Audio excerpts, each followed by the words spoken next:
What you are about to hear is not just the story of an attack. It is the story of a lie, a warning that was ignored, and a single Sunday morning that changed the fate of the entire world. In less than 2 hours, over 2,000 men would be dead. The most powerful navy in the Pacific would be crippled. And America, a nation that had tried so hard to stay out of war, would be dragged into the deadliest conflict in human history. But here is the question almost nobody asks. Did someone already know this was coming? Stay with me, because by the end of this video, you will never look at Pearl Harbor the same way again. Welcome back to Dustdream History, the place where we dig up the stories that time tried to bury. If you are new here, we uncover the darkest, most untold secrets of world history, from world wars to ancient civilizations. If that sounds like your kind of thing, hit subscribe because today's story is one of the biggest. This is the true story of Pearl Harbor. Let's go back to the autumn of 1941. Europe was already burning. Hitler's armies had swallowed most of the continent. Britain stood alone, bombed nightly, holding on by sheer will. And on the other side of the world, in Asia, another empire was rising with just as much ambition, Japan. For years, Japan had been expanding aggressively across China and Southeast Asia, hungry for resources it did not have: oil, rubber, steel. The United States watched this expansion with growing alarm, and in 1941, Washington made a decision that would push two nations toward collision: an oil embargo. Japan imported nearly 80% of its oil from the United States. Cut off from that supply, its war machine, its ships, its planes, its entire military ambition would grind to a halt within a year or two. For Japan's military leaders, this was not just an economic problem. It was an existential threat. So they made a choice. If America stood in the way of their empire, then America's power in the Pacific had to be broken fast and without warning. And there was only one target that mattered: the United States Pacific Fleet, anchored quietly at a naval base in Hawaii called Pearl Harbor. The man behind the plan was Admiral Isoroku Yamamoto, commander of Japan's combined fleet. Here is what most people don't know. Yamamoto did not actually want this war. He had studied in the United States. He understood American industrial power better than almost anyone in Japan's government. He once warned his own leaders that if Japan went to war with America, he could run wild for 6 months. But after that, he had no guarantee of victory at all. But orders were orders. And if war was coming, Yamamoto believed there was only one way to fight it: a single, devastating first strike that would cripple the U.S. Pacific Fleet before it could even respond. The idea was audacious almost to the point of madness. Sail an entire fleet of aircraft carriers across thousands of miles of open ocean, completely undetected, and launch a surprise air assault on the most heavily defended naval base in the Pacific. No one had ever attempted anything like it in the history of naval warfare. For months, in secret, Japanese pilots trained relentlessly over a bay that mirrored Pearl Harbor's shallow waters. Engineers modified torpedoes so they wouldn't bury themselves uselessly in the harbor's shallow mud. Every detail, every angle of attack, every formation was rehearsed again, and again, and again. By late November 1941, the plan was ready, and Japan's strike force began to move. On November 26, 1941, a Japanese fleet of 6 aircraft carriers, escorted by battleships, cruisers, and destroyers, slipped out of a remote bay in northern Japan and vanished into the fog of the North Pacific. To avoid detection, the fleet took a route almost no ships ever used: far to the north, through cold, storm-battered waters where commercial shipping lanes simply did not exist. Every radio on every ship was under strict silence. Not a single transmission. Nothing that could give away their position. For nearly 2 weeks, this armada of over 30 ships crossed one of the most dangerous stretches of ocean on Earth, completely invisible to the world. Here's a question worth sitting with for a moment. An entire war fleet crossed the Pacific undetected, in an age with radios, patrol planes, and intelligence services actively watching for exactly this kind of threat. How does something that big disappear completely? We'll come back to that. This is where the story gets uncomfortable. Because the truth is, warning signs were everywhere in the weeks before the attack. American codebreakers had already cracked major Japanese diplomatic codes months earlier. Through a program known as Magic, Washington was reading Tokyo's secret messages almost as fast as Japanese diplomats themselves. Intelligence officers saw rising tension, urgent cables, and a clear sense that Japan was preparing for some kind of major military action. On November 27th, just over a week before the attack, the U.S. War Department sent an official warning to commanders in Hawaii. It read, in part, that an aggressive move by Japan was expected within days. But, and this is the critical detail, nobody in Washington believed the target would be Pearl Harbor itself. Most intelligence officers assumed Japan would strike somewhere closer to its own territory. The Philippines, Malaysia, or the Dutch East Indies. Hawaii was thousands of miles from Japan. It seemed, to most experts, simply too far away to be at risk. That single assumption that Pearl Harbor was too distant to be a target would prove catastrophic. On the morning of December 7th itself, an Army radar station on Oahu picked up a massive formation of aircraft approaching from the north. The young operators on duty reported it immediately.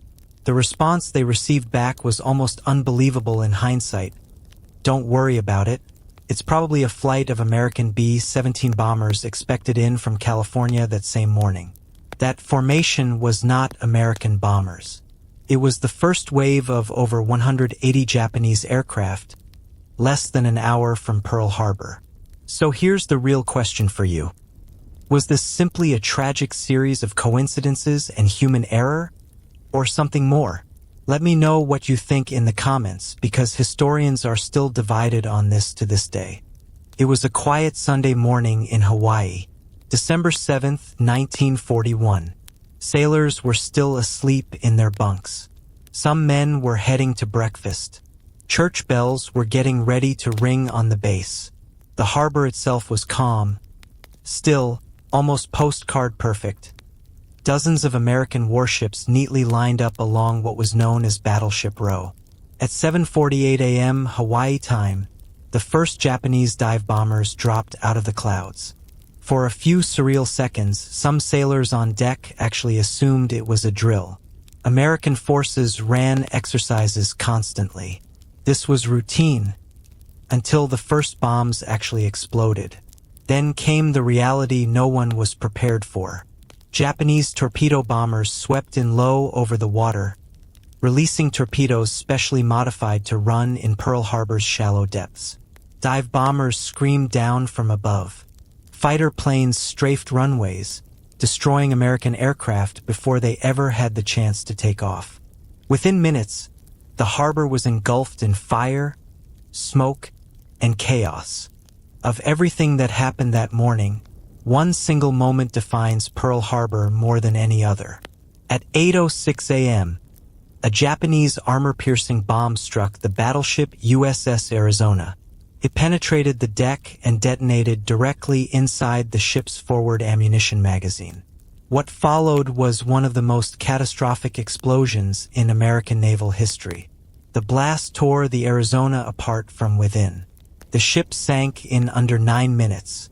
1,177 men died aboard that single vessel, nearly half of all American deaths that entire day on one ship in minutes.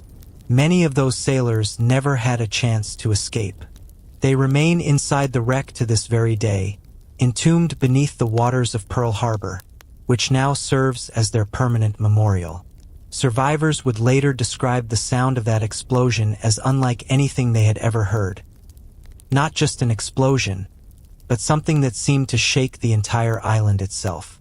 Nearby, the USS Oklahoma capsized after being struck by multiple torpedoes, trapping hundreds of sailors inside as the ship rolled over in the water. Rescue crews worked for days afterward, cutting through the overturned hull, and could still hear men tapping on the metal from inside, begging to be found.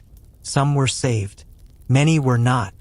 Less than an hour after the first assault ended, a second wave of Japanese aircraft arrived, targeting anything still standing: ships, hangars, fuel depots, repair facilities.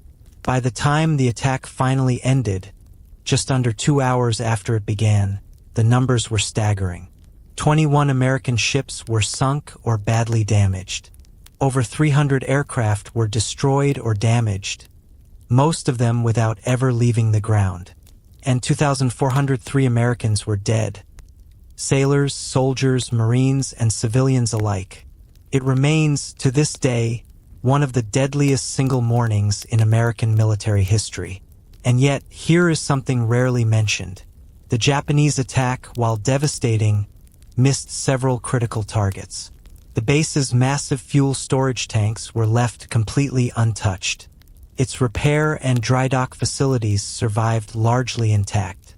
Most importantly of all, every single one of the U.S. Navy's Pacific aircraft carriers was out at sea that morning, and not one of them was in Pearl Harbor when the bombs fell. Those carriers would soon become the backbone of America's counterattack across the Pacific. Japan had struck a devastating blow, but it had not delivered the knockout it needed. The following day, December 8, 1941, President Franklin D. Roosevelt addressed a stunned nation and a joint session of Congress. He opened with words that would echo through American history for generations. That yesterday, December 7, 1941, would be a date which would live in infamy. Within roughly an hour of that speech, Congress declared war on Japan, with only a single dissenting vote in the entire chamber. 3 days later, Japan's allies, Nazi Germany and Fascist Italy, declared war on the United States as well. In one single week, the isolationist nation that had spent 2 years desperately trying to stay out of the war in Europe was now fighting on 2 fronts, across 2 oceans, in the largest conflict the world had ever seen. Pearl Harbor did not simply damage a fleet. It reshaped the entire course of the 20th century. Now, here's the part of this story that most documentaries never tell you. In the decades since the attack, a genuine and serious historical debate has continued among researchers and historians. How much did the American government actually know before the attack happened? We already know, from declassified documents, that codebreakers had intercepted enough Japanese communications to know an attack somewhere in the Pacific was almost certainly imminent. We know that a formal war warning was sent to Pearl Harbor's commanders more than a week beforehand. We know that radar operators detected the incoming aircraft nearly an hour before the first bombs fell, and were told to stand down. Some historians argue this was simply a tragic combination of bureaucratic failure, wrong assumptions, and outdated communication systems, the kind of human error that, in hindsight, always looks far more obvious than it did in the moment. Others have pointed to a more unsettling theory, that certain officials may have anticipated an attack was coming, believed it was necessary to bring the United States into the war against Nazi Germany, and allowed events to unfold with less urgency than they could have. To be clear, no credible historical evidence has ever proven that Roosevelt or his top commanders deliberately allowed Pearl Harbor to happen. Most professional historians firmly reject that theory. But the sheer number of missed warnings, ignored signals, and unlikely coincidences has kept this question alive for more than 80 years. So I'll leave this one for you. After everything you've just heard, the intercepted codes, the ignored radar warning, the assumption that Hawaii was too far away to be a target, do you believe this was simply human error?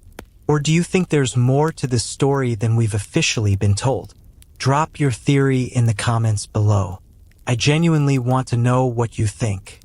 Today, the USS Arizona Memorial stands directly above the sunken wreck of the battleship, in the exact spot where over 1,000 sailors still remain. Visitors can still see oil slowly leaking from the ship's ruptured fuel tanks, rising to the surface even now, more than 80 years later. Locals have given it a haunting nickname, the Tears of the Arizona. Pearl Harbor did not just mark the beginning of America's involvement in the Second World War. It transformed the United States from a reluctant, divided nation into a global military and industrial superpower, one whose decisions would shape the rest of the 20th century and the world we live in today. A single Sunday morning, less than 2 hours, and nothing was ever the same again. If the story hit you the way it hit me while researching it, make sure you subscribe to Dustdream History, because this is exactly the kind of forgotten, untold history we dig into every single week. Next time, we're uncovering another secret that history tried to bury, one just as shocking as this one. Until then, this has been Dustdream History. Thank you for watching.